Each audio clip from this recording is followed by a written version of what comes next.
तलाफी। अहमद और सायरा के वालिद किसी सेठ के यहाँ ड्राइवर थे।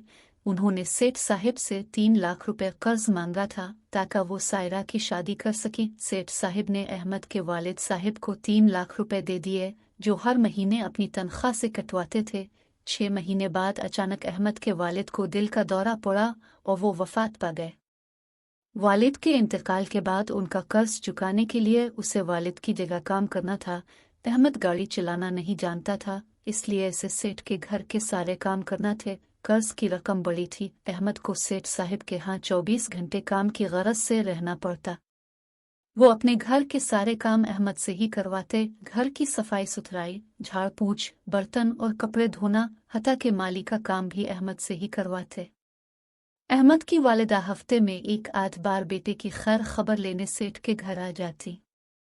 एक बार अहमद की वालिदा अहमद से मिलने पहुंची तो देखा कि अहमद उनके घर के गुस्ल खाने की सफाई कर रहा था। अहमद की माँ की आंखों में आंसू आ गए। माँ के आंसुओं को देखकर अहमद ने वालिदा से एक जुमला कहा, सदा वक्त एक जैसा नहीं रहता, वक्त अच्छा हो या बारा गुजर ही जाता है। कल हम पर अच्छा वक्त था जो गुजर गया, आज बारा वक्त है ये भी गुजर जाएगा। वो अहमद को दिलासा देकर वापस घर चली गई। अहमद की वालिदा बेटे से मिलने जब भी आती तो कभी अहमद सेठ के कुत्ते को नहला रहा होता, तो कभी उनकी गाड़ी धो रहा होता, कभी उनके घर का फर्श साफ कर रहा होता, तो कभी उनके घर की दीवारें रंग कर रहा होता, क्योंकि अहमद को अपने वालिदैन का कर्ज आताना था। इस दौरान सेठ की तबीयत काफी हद तक खराब हो चुकी थी। शायद वो किसी शदीद बीमारी में मुब्तला थे।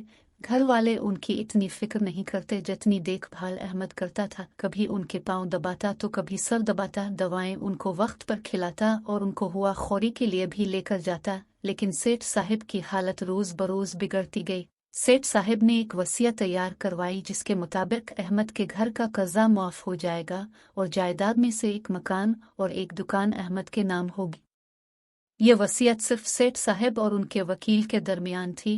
कुछ अरसे बाद सेठ का इंतकाल हो गया। सेठ साहिब का एक बंगला जो किसी नई आबादी में था अब वसीयत के मुताबिक अहमद के नाम था और एक बड़ी दुकान भी अहमद के नाम थी। अहमद की वालिदा उन हालात से बहुत खुश हुई। सब दुखों की तलाफी हो गई थी।